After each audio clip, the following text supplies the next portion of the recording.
Hello friends, good morning. നമ്മുടെ എല്ലാ T V സീരിയലിലേക്ക് എല്ലാവർക്കും സ്വാഗതം. അങ്ങനെ പൂർണ്ണിമ പൊന്നുമടത്തിലേക്ക് വന്നപ്പോഴത്തേക്ക് സ്വാതി ഇത് കണ്ടു ഓടിച്ചെന്നു. എന്നിട്ട് തിരിച്ചു ഓടി പല്ലവിയുടെയും അച്ചുവിൻ്റെ അടുത്തേക്ക് ചെല്ലുക. ഓടിച്ചെന്നിട്ട് ദേ അവർ വന്നു ചേച്ചി, അവർ വന്നു എന്നും പറഞ്ഞുകൊണ്ട്. അപ്പോൾ ഇവർ ആരതി എടുക്കുക കേട്ടോ. അങ്ങനെ ചെന്ന് ഇവർ ആരതി ഒഴിയാനായിട്ട് ഇങ്ങനെ നിൽക്കുകയാണേ. അങ്ങനെ ഇവർ ആരതി ഒഴിയാനായിട്ട് നിൽക്കുന്നു. പൂർണ്ണിമയാണെങ്കിൽ സങ്കടപ്പെട്ട് വണ്ടിയിൽ നിന്ന് ഇറങ്ങി വരുന്നു. അങ്ങനെ സങ്കടപ്പെട്ട് പൂർണ്ണിമ ഇറങ്ങി വരുന്നു നോക്കി ഇവരിങ്ങനെ നിൽക്കുക. അപ്പോൾ ഏട്ടൻ എവിടെ അമ്മേ എന്ന് ചോദിച്ചു. അപ്പം നോക്കണ്ട, വന്നില്ല എന്ന് പറഞ്ഞു. അത് കേട്ട് കഴിഞ്ഞപ്പോൾ പല്ലവിക്ക് ഭയങ്കര വിഷമം, അച്ചുവിനും സ്വാതിക്കും ആകെ സങ്കടമായി. അപ്പം പ്രതികാരം തീർത്തതല്ല, അവൻ്റെ ഭാഗത്ത് നിന്ന് നോക്കിയാൽ അവൻ ചെയ്തതാ ശരിയെന്നും അവൻ പറഞ്ഞതാ ശരിയെന്നും പൂർണ്ണിമ ഇങ്ങനെ പറയുവാണേ. ഞാൻ കാരണമാണ് അവൻ ഇവിടെ നിന്ന് ഇറങ്ങി പോകേണ്ടതായിട്ട് വന്നത്. അവൻ്റെ ചോദ്യങ്ങൾക്ക് മറുപടി പറയാനൊന്നും പറ്റിയില്ല പല്ലവി എനിക്കെന്നും പറഞ്ഞുകൊണ്ട് പൂർണ്ണിമ ഇങ്ങനെ പല്ലവിയോട് തൻ്റെ സങ്കടം പറയണം. പല്ലവി ഇതൊക്കെ കേട്ടി നിൽക്കുകയല്ലേ. അതുകൊണ്ട് ഞാൻ തിരിച്ചു പോന്നു. എപ്പോൾ വേണമെങ്കിലും അവൻ ഇവിടെ വരാം. പൊന്നും മഠത്തിൻ്റെ വാതിൽ എന്നും അവന് വേണ്ടി തുറന്നിരിക്കുമെന്ന കാര്യം പറയുമ്പോൾ ഞാൻ പോയി വിളിക്കാം. ഞാൻ വിളിച്ച വലിയേട്ടൻ വരുമെന്ന് അച്ചു പറയുമ്പോൾ ഞാനും വരാം. കാല് പിടിച്ച് യാചിക്കാൻ ഞാൻ വലിയേട്ടൻ്റെ മനസ്സ് അലിയും എന്ന് സ്വാതിയും പറയുക. അപ്പോൾ ആര് പോയിട്ടും ഒരു പ്രയോജനമില്ല. ഒരുറച്ച മനസ്സിൻ്റെ തീരുമാനമായിട്ടാണ് എനിക്കത് തോന്നിയതെന്നുള്ള കാര്യം പല്ലവിയോടും മക്കളോടും പൂർണ്ണിമ ഇങ്ങനെ നിന്ന് പറഞ്ഞു. തീരുമാനം മാറും. ഇവള് പോയി ഇവള് വിളിച്ചാൽ മാത്രമേ മാറുകയുള്ളൂ എന്ന് പല്ലവിയോട് പറയാ പൂർണ്ണിമ. ഞാൻ തോറ്റുപോയെടുത്ത് ജയിക്കാൻ ഇനി ഇവൾക്ക് മാത്രമേ പറ്റുകയുള്ളൂ എന്നും പോവോ നീ എനിക്ക് വേണ്ടി എന്ന് പല്ലവിയോട് പൂർണ്ണിമ ചോദിക്കുക. പല്ലവി ഇങ്ങനെ അന്താളിപ്പോട് കൂടി ഇങ്ങനെ നിൽക്കുക കേട്ടോ. കൊണ്ടുവരണം അവനെ, അവനില്ലാതെ ഈ വീട് പൂർണ്ണമാവില്ല പല്ലവി, നീ കൊണ്ടുവരണം അവനെ എന്നും പറഞ്ഞ് അങ്ങനെ ഭയങ്കര ഇതായിട്ട് ഇങ്ങനെ പറയണം. അതൊക്കെ കേട്ട് പല്ലവി ഇങ്ങനെ നിൽക്കുകയാണ്. അമ്മ കരയരുത്, വാശി കാണിക്കുന്ന ആളൊന്നും അല്ല സേതുവേട്ടൻ. അത്രയ്ക്ക് വേദനിച്ചിട്ടുണ്ട് ആ മനസ്സ്. അതുകൊണ്ടായിരിക്കും പെട്ടെന്ന് ചെന്ന് പറഞ്ഞപ്പോൾ വരാൻ പറ്റില്ല എന്ന് പറഞ്ഞത്. അമ്മ വിഷമിക്കരുതെന്നൊക്കെ പറഞ്ഞ് പല്ലവി ഇങ്ങനെ സമാധാനിപ്പിക്കാം. ഞാൻ പോകാം അമ്മ വിളിക്കാൻ, ഞാൻ വിളിച്ചാൽ വരുമെന്ന് അമ്മ പറഞ്ഞില്ലേ, ഞാൻ ശ്രമിച്ചു നോക്കാം അമ്മ, ഞാൻ വിളിക്കാമെന്ന് പറഞ്ഞു. അപ്പോൾ അവനോട് എനിക്കൊരു തുള്ളി ദേഷ്യം പോലും ഇല്ലെന്ന് നീ പറയണം. എല്ലാ തെറ്റുകളും തിരിച്ചറിഞ്ഞ് സമസ്ത അപരാധം പറഞ്ഞു നിൽക്കുക. ഞാൻ എന്നെ തള്ളിക്കളയരുതെന്ന് നീ അവനോട് പറയണമെന്നൊക്കെ പറഞ്ഞു. അപ്പോൾ അവൻ്റെ മനസ്സ് വേദനിച്ചത് ഞാൻ കാരണമെന്ന് എനിക്കറിയാം. അപ്പോൾ ഇനി വരില്ല എന്ന് ഇങ്ങോട്ട് പറയിച്ചതും ഒരു പക്ഷേ അച്ഛൻ്റെ ആത്മാവ് തന്നെയായിരിക്കും. ആ മനസ്സും ഒരുപാട് വേദനിച്ചിട്ടുണ്ടാവും അവൻ സങ്കടപ്പെട്ടതിലെന്നൊക്കെ പറഞ്ഞ് പൂർണ്ണിമ ഇങ്ങനെ പല്ലവിയോട് തൻ്റെ ദുഃഖങ്ങളൊക്കെ പങ്കുവയ്ക്കുവാണ്. നീയേ ഉള്ളൂ രക്ഷ, നീ മാത്രമേ ഉള്ളൂ രക്ഷ, നിനക്കേ ഇനി അതിന് കഴിയുകയുള്ളൂ എന്ന് പൂർണ്ണിമ ഇങ്ങനെ പറയണം. സീതയല്ലേ നീ വിളിച്ചാ വരാതിരിക്കാൻ പറ്റുമോ നിന്റെ രാമന് എന്ന് പൂർണ്ണിമയോ പല്ലവിയോട് ചോദിക്കുക കേട്ടോ. അച്ചുവും സ്വാതിയും കൂടി ഇങ്ങനെ നിൽക്കുകയാണ് അവിടെ നേരം. ചെല്ല്, അവനെയും കൂട്ടിക്കൊണ്ട് പോവാ, ചെല്ല് എന്നും പറഞ്ഞുകൊണ്ട് പൂർണ്ണിമ പല്ലവിയെ പറഞ്ഞു വിടുക. അപ്പോൾ അമ്മ ഒന്നും കൊണ്ടും വിഷമിക്കണ്ട, ഞാൻ ഈ വീട്ടിൽ നിന്ന് ഇറങ്ങുന്നുണ്ടെങ്കിൽ സേതുവേട്ടനെയും കൂട്ടിക്കൊണ്ട് മാത്രമേ ഈ വീടിൻ്റെ പടി ഞാൻ ചവിട്ടൂ. ഞാൻ വരും സേതുവേട്ടനെയും കൊണ്ട്. ആ നേരം ആരതി ഒഴിഞ്ഞ് സ്വീകരിക്കാൻ തയ്യാറായിരുന്നു എല്ലാവരും എന്നും പറഞ്ഞ് നമ്മുടെ പല്ലവി അവിടെ നിന്ന് പോവുക. അങ്ങനെ പല്ലവി പോണു. ഈ സമയത്ത് നമ്മുടെ സേതു വണ്ടിയൊക്കെ കഴുകിക്കൊണ്ടിരിക്കുകയാണ്. അപ്പോഴാണ് ബാഗൊക്കെ ആയിട്ട് നമ്മുടെ പല്ലവി അങ്ങോട്ടേക്ക് ചെല്ലുന്നത്. അപ്പോൾ രണ്ട് കയ്യിലും ബാഗൊക്കെ ആയിട്ട് പല്ലവി ചെല്ലുന്നു. ഇത് കണ്ട് സേതു അന്തം വിട്ടിങ്ങനെ നോക്കുക. അപ്പോൾ എടുക്കാനധികം സാധനങ്ങളൊന്നും ഉണ്ടായിരുന്നില്ല. അതേതായാലും നന്നായി. അല്ല, ഇത് എൻ്റെ ബാഗല്ലേ എന്ന് ചോദിച്ചു പല്ലവിയെ. ബാഗ് മാത്രമല്ല, ബാഗിലെ താക്കോലും ഉണ്ട്. വീട് ഞാൻ പൂട്ടിയെന്നും ഇനി ആ വീട് സേതുവേട്ടന് ആവശ്യമില്ല എന്നും പല്ലവി പറയുക. മനസ്സിലായില്ല, സേതുവേട്ടൻ ആരാണെന്നാ സേതുവേട്ടൻ്റെ വിചാരം? ഇത്രയ്ക്ക് അഹങ്കാരം ഒന്നും പാടില്ല കേട്ടോ എന്ന് പല്ലവി പറയുമ്പോൾ സേതു ഇങ്ങനെ നോക്കുക. അമ്മ വന്ന് തിരിച്ചു വിളിച്ചാൽ വരാമെന്നല്ലേ ആദ്യമൊക്കെ പറഞ്ഞിരുന്നത്? വന്ന് വിളിച്ചപ്പോൾ പറ്റില്ലത്രേ. കൊള്ളാമല്ലോ. അതെ, നിലത്ത് നിൽക്കണം സേതുവേട്ട, അല്ലെങ്കിലേ തട്ട് കിട്ടുന്നത് അറിയത്തില്ലെന്നും പറഞ്ഞുകൊണ്ട് പല്ലവി പറയുമ്പോൾ പല്ലവി അത് ഒന്നും പറയണ്ട, ഞാനതങ്ങ് തീരുമാനിച്ചു കഴിഞ്ഞു. അമ്മ ഇറങ്ങാതിരിക്കാൻ വീട് വിട്ട് ഇറങ്ങിയ സേതുമാധവൻ്റെ ഒറ്റയ്ക്കുള്ള ജീവിതം ഈ നിമിഷം അവസാനിച്ചിരിക്കുന്നു എന്നും പറഞ്ഞു പല്ലവി ഒറ്റക്കാലിൽ തന്നെ നിൽക്കുക. സേതുമാധവൻ പൊന്നുമഴത്തിലേക്ക് തിരിച്ചു വരികയാണെന്നും പറഞ്ഞു പല്ലവി. സേതു നിന്ന് ഇങ്ങനെ വല്ലാണ്ടായിട്ട് നിൽക്കുക. അപ്പം ചോദിക്കുമായിരിക്കും, ഇതൊക്കെ ചോദിക്കാൻ എനിക്ക് എന്താ അവകാശമെന്ന്. അവകാശമുണ്ട്, എനിക്കേ അവകാശമുള്ളൂ. പെരുവഴിയിലായി എന്നെ നിങ്ങളെ ആ വീട്ടിൽ കയറ്റി താമസിപ്പിച്ചത് അല്ലേ? ഇപ്പം ഞാൻ ആ വീട്ടിൽ, നിങ്ങൾ പുറത്തു. ഇനി അത് നടക്കില്ല എന്ന് പല്ലവി സേതുവിനോട് തറപ്പിച്ച് പറയുന്നു. ഞാൻ മാത്രമല്ലല്ലോ, വേറൊരാളും കൂടിയില്ലേ? സ്വന്തം പെങ്ങളുടെ കൈ പിടിച്ചു കൊടുത്ത ഒരു പാവം ഓട്ടോ ഡ്രൈവർ കൂടി ആ വീട്ടിലില്ലേ? അയാൾ എന്തിൻ്റെ പേരിലാണ് ആ വീട്ടിൽ താമസിക്കുന്നത്? ഞങ്ങൾക്കെല്ലാവർക്കും നിങ്ങളെ വേണം. എങ്കിലും മാത്രമേ തലയുയർത്തി പിടിച്ച് ഞങ്ങൾക്ക് അവിടെ കഴിയാൻ പറ്റത്തുള്ളൂ. അത് ചെയ്തു പറ്റുമത്തുള്ളൂ. സേതുവേട്ടനെ പൊന്നുമണം തിരിച്ച് ആഗ്രഹിക്കുന്നുണ്ട്. നമ്മൾ പോകുന്നു, ഇപ്പം തന്നെ പോകും. നാളെ ഒരിക്കൽ വീണ്ടും അമ്മയുടെ മുഖം കറുത്താലോ എന്ന് സേതു ചോദിക്കുക പല്ലവിയോട്. സ്വയം ഇറങ്ങിപ്പോകാൻ തയ്യാറായാലോ? അതൊക്കെ അന്നേരത്തെ കാര്യമില്ല, അപ്പം നോക്കാം. വാക്ക് കൊടുത്തിട്ട് ഞാൻ വന്നിരിക്കുന്നത്, കൂട്ടിക്കൊണ്ട് വരുമെന്ന്. എനിക്ക് ആ വാക്ക് പാലിച്ചേ പറ്റൂ, എനിക്കത് ചെയ്യണം എന്നും പറഞ്ഞു നിൽക്കുക. പാലിക്കാൻ പറ്റിയില്ലെങ്കിലേ ഞാൻ തിരിച്ചേതെങ്കിലും ഹോസ്റ്റലിലേക്ക് പോകും, അല്ലെങ്കിൽ എൻ്റെ വീട്ടിലേക്ക് പോകും. എന്താ പോട്ടെ? ഒറ്റയ്ക്ക് താമസിച്ചാൽ ഇന്ദ്രൻ്റെ ശല്യവും ഉണ്ടാകും. അതാണല്ലോ പൊന്നുമടത്തിൽ നിന്ന് പോകാതിരിക്കാൻ ഞാനും നിങ്ങളൊക്കെ പറഞ്ഞുകൊണ്ടിരിക്കുന്ന ന്യായം. ശല്യം ഉണ്ടാക്കിക്കോട്ടെ, ഇനി എന്ത് വേണമെങ്കിലും സംഭവിച്ചോട്ടെ, നിങ്ങളുടെ വാശി അത് ജയിക്കട്ടെ, അത് മാത്രം ജയിക്കട്ടെ എന്നും പറഞ്ഞു പല്ലവി ഇങ്ങനെ ഒറ്റക്കാലിൽ തന്നെ നിൽക്കുക. സേതു അന്നേരം ഇങ്ങനെ പല്ലവിയെ നോക്കുക കേട്ടോ.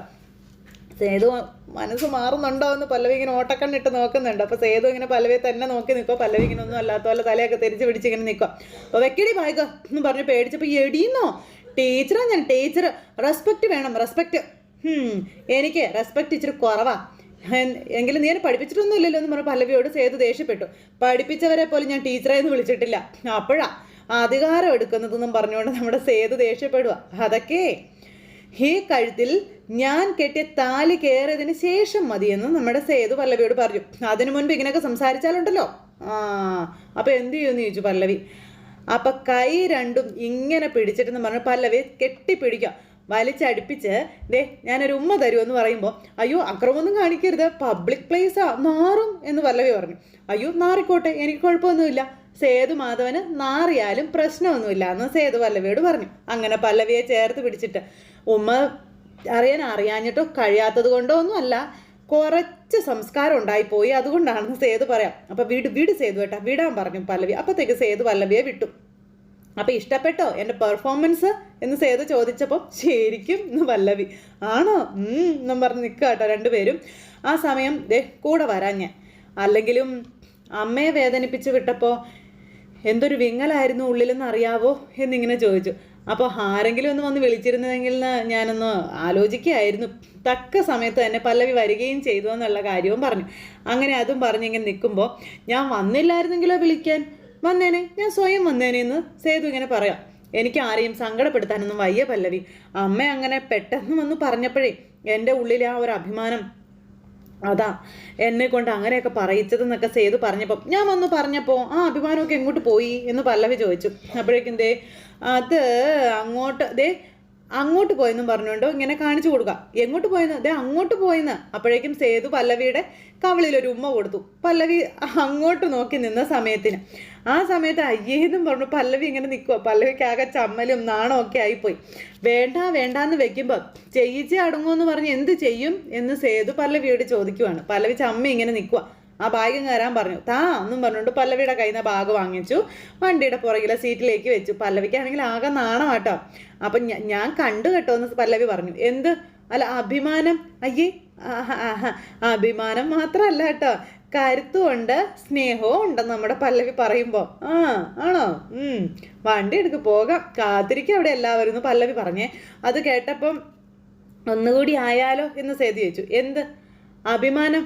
പോ സേതു കേട്ടാന്നും പറഞ്ഞൊരു സേതുവിനെ ഉന്തിത്തള്ളി വണ്ടിയിലേക്ക് കയറ്റി വിട്ടു പല്ലവി. പിന്നെ പല്ലവിയും വണ്ടിയിൽ കയറിയിരുന്നു.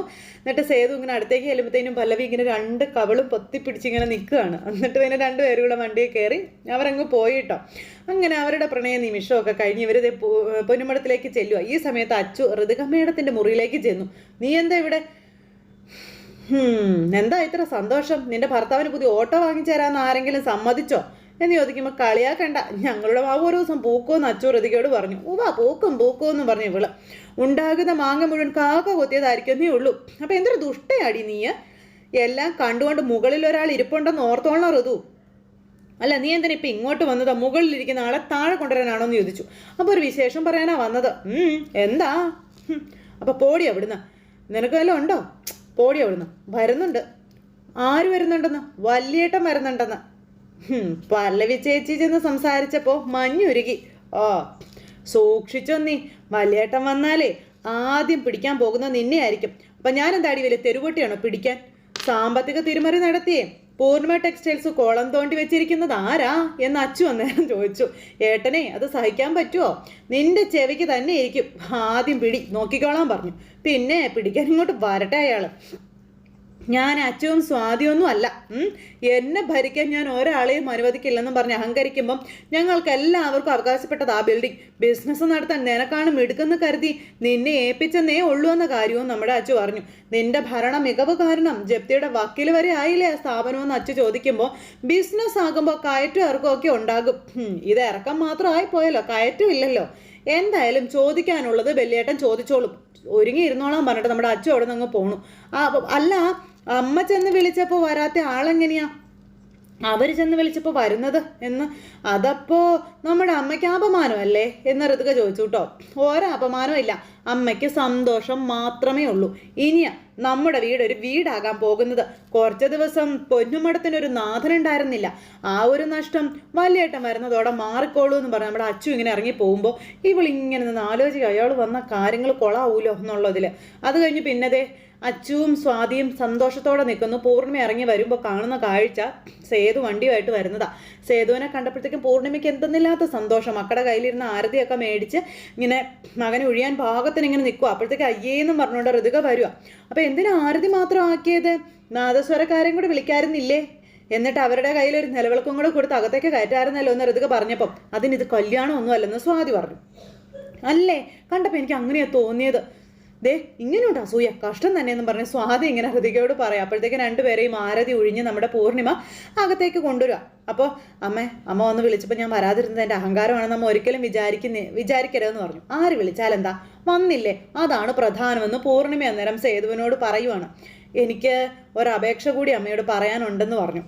ശ്രീഹരി അവനെ അമ്മ മരുമകനായി സ്വീകരിക്കണമെന്നുള്ള കാര്യങ്ങൾ സേതു ഇങ്ങനെ പറയുക. വന്ന് കയറിയതേ ഒരു ഡിമാൻഡ് നമ്മൾ സേതു അങ്ങ് വെച്ച് കഴിഞ്ഞു കേട്ടോ. അപ്പോഴത്തേക്കും നമ്മുടെ അച്ചു വല്ലാതായി നിൽക്കുന്നു. സ്വാതിക്കും പല്ലവിക്കൊക്കെ ഒരു ഇതായിട്ട് ഇങ്ങനെ നിൽക്കുക, സന്തോഷമായിട്ട്. അപ്പോൾ സ്വീകരിക്കാം എന്ന് പൂർണിമ പറഞ്ഞു. സന്തോഷമായി അവർക്കെല്ലാവർക്കും. ഋതുകയുടെ മുഖം 10 കാലം കയറ്റി വെച്ചേക്കുന്നത് പോലെയാണ് മുഖം ഇരിക്കുന്നത്. പക്ഷെ ഇപ്പോഴല്ല, പിന്നെയാണെന്ന് പറഞ്ഞുകൊണ്ട് നമ്മുടെ പൂർണിമ ഇങ്ങനെ പറഞ്ഞു. അതിനൊരു കാരണമുണ്ട് സേതു. ഇനി എനിക്ക് 2 പെൺമക്കൾ കൂടി ഉണ്ടെന്നുള്ളത് ഓർക്കണമെന്ന കാര്യം പൂർണിമ പറയാം. അവരുടെ ഭാവി അതെനിക്ക് നോക്കണ്ടേ, അതിന് ഇങ്ങനെ ചില വഴക്കുകളും കാര്യങ്ങളും ഒക്കെ വേണമെന്നും പറഞ്ഞുകൊണ്ട് പൂർണിമ ഇങ്ങനെ പറഞ്ഞു. അപ്പോൾ അച്ചുവിൻ്റെ മുഖം അങ്ങ് സങ്കടത്തോടെയായി. അപ്പോൾ അമ്മ പറഞ്ഞ് എനിക്ക് മനസ്സിലായി. നാളെ ഋതുവോ സ്വാതിയോ നമുക്ക് ഇഷ്ടമില്ലാത്തൊരു ബന്ധത്തിൽ ചെന്ന് കുടുങ്ങിയാൽ അമ്മയ്ക്ക് എതിർക്കാൻ പറ്റില്ലല്ലേ എന്ന് ചോദിച്ചപ്പം അതെ, വീട്ടുകാരുടെ വാക്ക് ധിക്കരിച്ച് കല്യാണം കഴിച്ചാൽ സഹിക്കേണ്ടി വരുമെന്നും അവരും തിരിച്ചറിയട്ടെ എന്നും പൂർണിമ പറയാം. ആ തിരിച്ചറിവ് അവർക്ക് നന്മ മാത്രമേ വരുത്തൂ എന്ന് പറയണു പൂർണിമ. ശരി എന്ന് സേതുവും സമ്മതിച്ചു. അമ്മ പറയുന്നതിൽ ചില ശരികളൊക്കെ ഉണ്ട് സേതു ഏട്ടാ. കല്യാണപ്രായം എത്തിയ മക്കളുള്ള എല്ലാ അമ്മമാർക്കും ഇങ്ങനെ മാത്രമേ ചിന്തിക്കാൻ പറ്റൂ എന്ന് പല്ലവി അന്നേരം പറഞ്ഞു. അങ്ങനെ അതൊക്കെ പറഞ്ഞ് ഇവർ സംസാരിച്ചിട്ട് സേതുവിനെ അകത്തേക്ക് കൊണ്ടുപോവുക. അപ്പോഴേക്കും നമ്മുടെ ഹരി ഇറങ്ങി വന്നു. ഇവരെ കണ്ടു. ഭയങ്കര സന്തോഷമായി ഹരിക്ക്. സന്തോഷമായിട്ട് ഹരി ഇങ്ങനെ നോക്കി നിൽക്കുക. അപ്പം സന്തോഷമായില്ലേ നിനക്കെന്ന് ഋതികയോട് ചോദിക്കുക സേതു. ഇനി ഞാനിവിടെ ഉണ്ടാകും എപ്പോഴും എന്ന് പറയുമ്പം അതെന്തിനാ നിങ്ങൾ എന്നെ നോക്കി പറയുന്നത്? നിങ്ങളിവിടെ ഉണ്ടെങ്കിലും ഇല്ലെങ്കിലും എല്ലാം എനിക്ക് ഒരുപോലെയാണെന്ന് ഋതു പറഞ്ഞപ്പോൾ ഋതു വലിയേട്ടനോട് ഇങ്ങനെയാണോ സംസാരിക്കേണ്ടതെന്ന് ചോദിച്ചു കേട്ടോ പൂർണിമ. അമ്മേ, ഇങ്ങേരെ കാണുമ്പോൾ തല കുമ്പിട്ട് നിന്ന പലരും ഇവിടെ ഉണ്ടാവും. അമ്മയും അതിൽ പെടുന്ന ആളായിരിക്കും. എന്നെ ആ കൂട്ടത്തിൽ കൂട്ടാനൊന്നും ആരും വരണ്ട.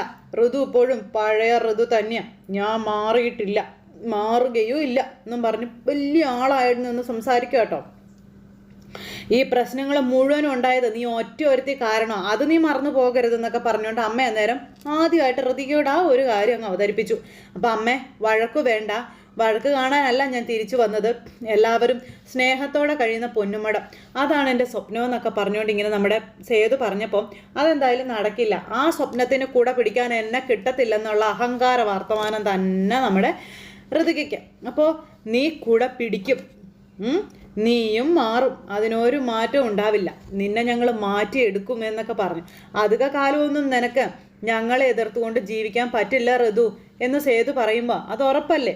സ്വാതി വരെ മാറി, ഇനി ഇവളുടെ ഊഴവ, ഇവള് മാറുന്നത് കാണാൻ വേണ്ടി കാത്തിരിക്കുക ഞങ്ങളെല്ലാവരും എന്നും പറഞ്ഞ് അതിന് അധികം വൈകത്തില്ല എന്നൊക്കെ പറഞ്ഞുകൊണ്ട് നമ്മുടെ പല്ലവി നീ വാ മോനെ എന്നും പറഞ്ഞുകൊണ്ട് ഇരു കൈകളും നീട്ടി അവരെല്ലാവരും സേതുവിൻ്റെ കൈ പിടിച്ച് അകത്തേക്ക് കയറുമ്പോൾ ഋതുക മാത്രം കാലിപ്പിച്ച് ഇങ്ങനെ നിൽക്കുവാണ്. അതെല്ലാം കഴിഞ്ഞതിന് ശേഷം പിന്നെ സേതുവിൻ്റെ മുറിയിലേക്ക് പല്ലവി ചെന്നു. അതേ, ഒരാൾ അനുവാദം ചോദിക്കുന്നുണ്ട്. ആര്? അപ്പോൾ കുഞ്ഞനുജത്തി സ്വാതി. അനുവാദം ചോദിക്കേ? എന്തിനു വേണ്ടിയിട്ട്? കാണാൻ വേണ്ടിയിട്ട്. ആഹാ, എന്നെ കാണാൻ എന്തിനാ അവൾക്ക് അനുവാദം?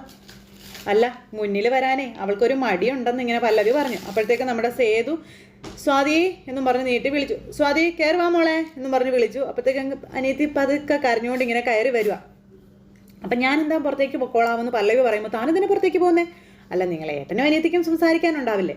താൻ പുറത്തേക്കൊന്നും പോകണ്ട, താൻ ഇവിടെ തന്നെ നിന്നോളാൻ പറഞ്ഞു. അപ്പം അത് ശരിയാവില്ല സേതു ഏട്ടാ, നിങ്ങൾ ആങ്ങളയ്ക്കും പെങ്ങൾക്കും പലതും പറയാനുണ്ടാവും.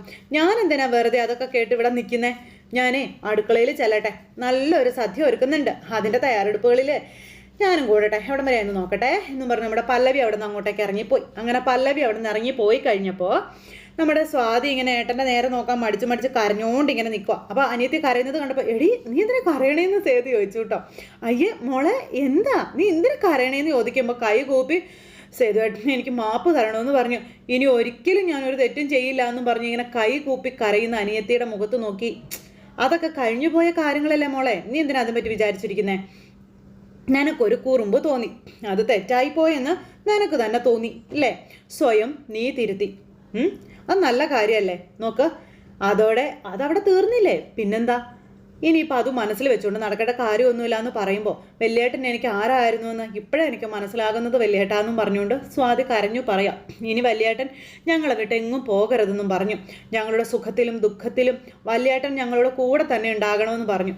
സുഖത്തിൽ എന്തായാലും ഉണ്ടാകും, പിന്നെ ദുഃഖം നിങ്ങൾക്കാർക്കും അത് വരാതിരിക്കാൻ വേണ്ടിയിട്ടല്ലേ മോളെ ഈ ഏട്ടൻ ജീവിക്കുന്നത് തന്നെയെന്ന് സേതു ചോദിക്കാം. നിങ്ങൾക്കൊരു സങ്കടം വന്നാൽ അതില്ലാതാക്കാനല്ലേ ഈ ഏട്ടൻ ശ്രമിക്കത്തുള്ളൂ എന്ന് ചോദിച്ചു. പണ്ട് കൊച്ചിയിൽ വെച്ച് എനിക്കൊരു അബദ്ധം പറ്റിയതാ, അന്നും എന്നെ രക്ഷിച്ചത് വല്യേട്ടനാ. ഇപ്പതേ വീണ്ടും അന്നേ തിരിച്ചറിയണമായിരുന്നു ആ മനസ്സ് ഞാൻ, അതിനെനിക്ക് കഴിഞ്ഞില്ല. ഞാൻ വീണ്ടും തെറ്റ് ചെയ്തു. ഇത്തവണ ഇന്ദ്രൻ്റെ കയ്യിൽ നിന്നും വല്യേട്ടൻ എന്നെ രക്ഷിച്ചില്ലായിരുന്നെങ്കിൽ ഞാൻ എൻ്റെ ജീവിതം എനിക്ക് ചിന്തിക്കാൻ വയ്യ എന്നും പറഞ്ഞുകൊണ്ട് നമ്മുടെ സ്വാതി ഇങ്ങനെ ഭയങ്കര ഇതിലിങ്ങനെ നിൽക്കുക കേട്ടോ. സ്വാതി ആ ഒരു കഴിഞ്ഞു പോയ കാര്യങ്ങളൊക്കെ ആലോചിച്ച് ഇങ്ങനെ ഇതായിട്ട് നിൽക്കുക. അപ്പോൾ എൻ്റെ മോള് ഇനി അതൊന്നും ചിന്തിക്കരുത്. നീ ഉറങ്ങാൻ കിടന്നപ്പോൾ ഒരു ദുസ്വപ്നം കണ്ടു, അതവിടെ തീർന്നു. ഇനി അതിന് വേറെ ഒന്നുമില്ല. ഇനി എൻ്റെ മോൾ അതെല്ലാം മറക്കണം, മനസ്സിലായോ? നിന്റെ പ്രായത്തിൻ്റെതായ കുസൃതികൾ വേണ്ടെന്ന് ഏട്ടൻ ഒരിക്കലും പറയില്ല. അതൊക്കെ വേണം, പക്ഷേ ഒന്നും അതിര് കടക്കരുതെന്നേ ഉള്ളൂ. മനസ്സിലായോ എന്ന് ചോദിച്ചു. മനസ്സിലായി ഏട്ടാ. ഈ സ്വാതന്ത്ര്യം എന്നൊക്കെ പറയുന്നത് വലിയൊരു ഉത്തരവാദിത്വമുള്ളൊരു സംഗതിയാണ് മോളെ, അറിയാമോ? ആ ഒരു ചിന്ത മോളുടെ ഉള്ളിൽ എപ്പോഴും ഉണ്ടായിരിക്കണമെന്നുള്ള കാര്യങ്ങളും വല്യേട്ടൻ അനിയത്തിക്ക് പറഞ്ഞു കൊടുക്കുക. ശരി വല്യേട്ടാന്ന് പറഞ്ഞ അനിയത്തി ഏട്ടനോട് ചേർന്ന് നിൽക്കുന്നിടത്ത് നിന്ന് കഥ അവസാനിച്ചു. അപ്പോൾ എല്ലാവരും കാത്തിരുന്ന് കാണണം കേട്ടോ. എല്ലാവർക്കും നല്ലൊരു ദിവസം ആശംസിക്കുകയാണേ. അടുത്ത സൂപ്പർ ഹിറ്റ് കഥയുമായി കാണുന്നത് വരെ എല്ലാവർക്കും നന്ദി. സ്വീകരിക്കാൻ ബൈ ബൈ ടാറ്റാ.